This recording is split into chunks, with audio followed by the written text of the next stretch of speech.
አንገናኝም፣ አናውራም። የደበደበኝ ሰውዬው ይሄ ነው። ያስደበደበች ለኔ ደግሞ ማፈክራት ሙዳት እቺ ነች። ወደ ደስታው ስትገባ ጊዜ የመጣ እሱ ነው። ቆይ ወደ ሀገር በሰላም መሄድ ከፈለክ ሄለን ትዋታልኪና። እሺ አሁን ካሁን በኋላ በጣም አስመሳይ ሰው ነች። እኔ ምን አረኩት ላንቺ ሄለን?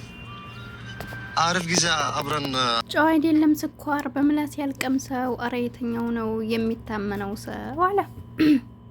እውነት ለመናገር በጣም ነው የሚከብደው። ትናንትና እንግዲህ የመጀመሪያ ብቅ እንዳለ ሲያዩ አይታችኋል። በጣም ደንግጦ ነበር። ግን ምንድን ነው የሚለው ቪዲዮ ስለተቋረጠ አላወቅነውም። ነገር ግን እኔም ነግሬያችኋለሁኝ የደበደበው ሰው እንደው ሁላችንም ገምተን ነበረ። እንግዲህ በትክክል ዛሬ የደበደበው ሰው እሱ መሆኑን ተናግሯል። ሄሉም እንግዲህ በሰራችሁ በራሷ ስራ በጣም ተሸማቃለች። አይታችኋ ከሆነ ሱብሃንአላህ። አያችሁ ግን አንድ ጊዜ መረዳት ያለባችሁ የሚያፈቅር ሰው እንደሚቆርጥ አትዘንጉት። የሚያፈቅርም ሰው በጣም በደል ከበዛበት እናንተ ሳትገፉት በራሱ ሰዓት በቃይ ብሎ እንደሚሄድ ከኤሪክ ነው ያየነውና ለሷ ምንም ነገር ሆናለሁ እስከ ጥግ ድረስ እጓዛለሁ ብሎ ነበር። ነገር ግን ባለፈው እንደዛ ከመደብደቡ ሰውየው ዛሬ ላይ ግን የሷ ጠበቃ ሆኖ አብሯት መጥቶ ሲያይ በጣም ተናደደና ለሱ እንግዲህ ካሁን በኋላ አላገኘሽም፣ አታገኘኝም፣ ስላፈቀርኩሽ ነው ወይ ሁሉ በደል እያላት ነው። አሰላሙ አለይኩም ወራህመቱላሂ ወበረካቱ። ውድና የተከበራችሁ የቻናሌ ቤተሰቦች እንዴት ናችሁ? ደህና ናችሁ ወይ? እኔ አለሁ አልሐምዱሊላህ። ለቻናሌ አዲስ ከሆናችሁ ላይክ፣ ሼር፣ ሰብ እያደረጋችሁ አበረታቱኝ። ከጎኔ ሆናችሁ ለምታበረታቱኝ፣ ሀሳብ አስተያየት እየሰጣችሁ ለምትደግፉኝም ደግሞ ከልብ ነው ማመሰግነው። የኔ ተመልካቾች እውነት ለመናገር ቃል የለኝም። ብዙዎቹ እውነት ደጋፊዎች ናችሁና በቃ ቀጥሉ በዚሁ። በቃ የምር ነው የምላችሁ። እኔ ብዙ ቤቶች አይቻለሁ። በፊትም ተከታዮች ነበሩኝ። አንዳንድ ሰዎች ሁልጊዜ በጭፍን ማለት ነው የሰውን ሊውደዱት አክብሩት። እዚህ ውስጥ እኔን የምትከተሉኝ ኤሪክን አውቃችሁ ወይም ደግሞ ሌሎቹን አይደለም፣ በሄሉ ነው የሄሉ ቤተሰቦች ናችሁ። ነገር ግን በጣም ያደነኳችሁ ነገር ቢኖር እስከዛሬ ልክ ስትሰራ ሳለ ለእሷ እየተቆረቆራችሁ ነበር። ዛሬ ላይ ግን የሰራችሁ ስራ ጥፋትም ስለሆነ ብዙዎቻችሁ ከሀገራችን ላይ ከሄሉ ኤሪክን አሳዝኗችሁ ለሱ የምታዝኑ በጣም እህቶችን ስላየውኝ ጀዛኩም አላህ ኸይር። የእውነት ማለት ነው ለምን የእናታችሁ ላይ አትሆንም? በቃ ስህተት ከሆነ ስህተት ነው። የእውነትም ሰው ከሆናችሁ የእውነት ሰውን የምትወዱ ከሆነ የእውነት ሀቀኛ ሰዎች ከሆናችሁ እናትሽም ለምን አትሆንም? ልክ ሳሰራ ልክ ናብላችሁ እናትሽ ስለሆነ ብቻ በጭፍን መፍረድ እንደሌለባችሁ አሳይታችሁኛል። አሁንም ቢሆን ይህን ነገራችሁ ቀጥሉበት።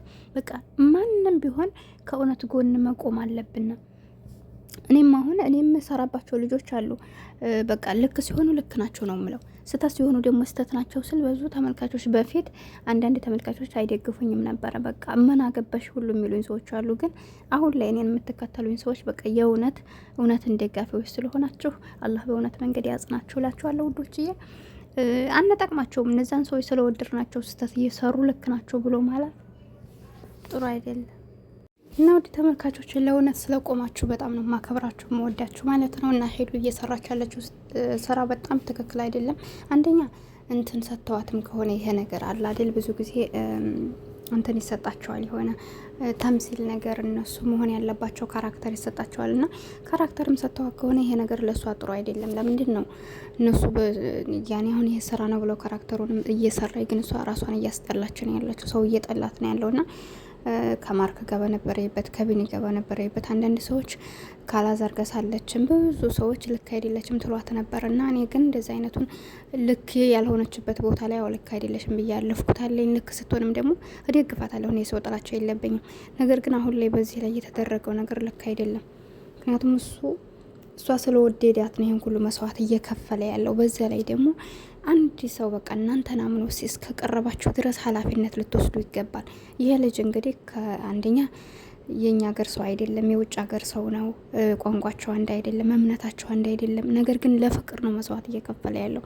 ይህን ሰው ደግሞ ኃላፊነት ያለባት እሷ ናት። ማንንም አውቆ ሳይሆን የእሷ ፍቅር ስለበለጠበት ነው ራሱን ዝቅ አድርጎ እየተንከባከባት ያለውና አንዳንድ ጊዜ ሰው ሲወደና እንደሱ እንኳን እሱ ለሰጠን ፍቅር መስጠት ባንችል ቢያንስ እሱን ዝቅ ማድረግ የለብንም። የወደደንን ሰው ማናቅ፣ በወደደን ሰው ላይ መጫወት ዋጋ ያስከፍለናል። እና ሄሉ ልክ አይደለችም። የምር በጣም ያሳፍራል። ይሄ የወረደ ስራ ነውና ዛሬ እንግዲህ ጸጽቷት አለም። ለዛም ነው በቃ ቻው ስትለው እሱ ካሁን በኋላ በቃኝ አላያችሁ። ታዲያ አንዳንድ ጊዜ የሰው ላይ ፍቅር ልብን ያወራል፣ ፍቅር ህሊናን ያወራል። ነገር ግን አንድ ቀን ሲገለጽላችሁ እነዛን ሰዎች ዞራችሁ እንዳታዩዋቸው። በቃ እነዛ በምትወዳቸው ልክ ትጠሏቸዋላችሁና የሚወደን ሰው በዚህ ልክ እኛን በቃ ጣልቶን እስከሚሄድ ድረስ መበደል የለብንም። አንደኛ በሰው የምበድሉ ከሆነ በበደላችሁ እንኳን ፈጣሪያችን አይገባም። ቁርአን ላይ ያለና ዙልም በጣም ከባድ ነው። እኔ ለምሳሌ እናንተን ባስከፋችሁ እዚህ ምድር ላይ ያለሁኝ በዚህ በዱንያ ላይ ይቅር እስካላላችሁኝ ድረስ ነገ ጧት የሚል ቂያማ ስንጠየቅ የዛኔ እናንተ አላህ ራሱ በእኛ መካከል መግባት አይችልም። ገብቷችኋል አይደለ? በቃ እኔ ያንን ሰው በድዬዋለሁ፣ በምድር ላይ ያለ አፉ በላይ ማለት አለብኝ፣ ይቅርታውን መቀበል አለብኝ። እስከዚህ ድረስ ነው በደል ምን ያክል ከባድ እንደሆነና የሰው ላይ አያለቅስባችሁ፣ የሰው ላይ ለማስለቀስ አትሞክሩ።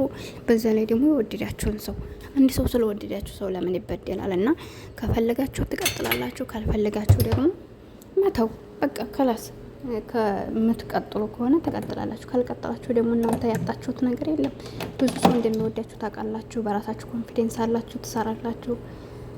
በዛ ላይ ደግሞ ያንን ሰው በእውነተኛው መንገድ ብትነግሩት እሱ ደስተኛ ነው የሚሆነው። እና ሄሉ እየሰራሽ ያለሽው ነገር ልክ አይደለም። ወደ ራስሽ ተመለሽ። አሁንም ቢሆን ልጁን እንኳን ያን ሰው አልገደለው ባለፈው፣ ስለዚህ በሰላም ወጥቷል።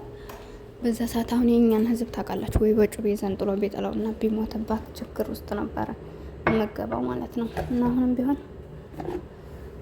ይቅርታ ጠይቃ ሰውየውን በሰላም ወደ ሀገሩ እንዲሄድ ብዬ ነው ማስበው።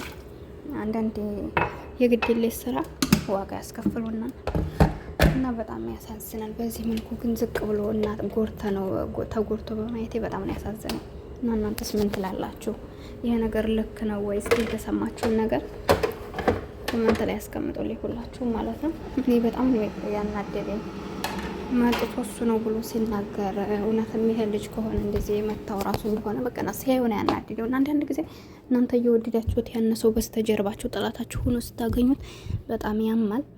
እና ዞሮ ብዙዎቻችሁ ድራማ ነው የምትሉ ሰዎች ስላላችሁ ድራማም ቢሆን ለሰው ላይ መልካምን ነገር አስተምሮ በቃ ጥለውት የሚሄዱን ነገር ለሰዎች አስተማሪ ለዘብት ያለው ነገር ኸይር ያለው ነገር ቢሆን ጥሩ ነው። እንደዚህ አይነት ነገር ድራማስ ቢሆን ለምን ያስተምሩናል? አሁን ከዚህ ምን እንማራል? ጥላቻ እኮ ነው። ላፈቀረ ሰው በቃ ሴት ላይ እንደምጎዳ ሴቶች ሲጎዱ ሁሉም ሴት ነው የምንሰደው። አንድ ወንድም ሴቶችን ሲጎዳ ታውቃላችሁ፣ ሁሉም ወንዶ እያልና በአንድ ሴት ትዳር ምክንያት ብዙ ሴቶች ከትዳር የሚርቁት ለምን ይመስላችኋል? እና እኛ በሰራ ነው ነገር ሌሎች እንዲጎዱ፣ ሌሎች እንዲበሳጩ፣ ሌሎች ከትዳር እንዲርቁ፣ ሌሎች ጥላቻ እንዲያድርባቸው ማድረግ የለብንም እላችኋለሁ። ስህተት ካለብኝ አርሙኝ። ቻናል ላይ ላይክ ሰብ አድርጉኝ። አሰላሙ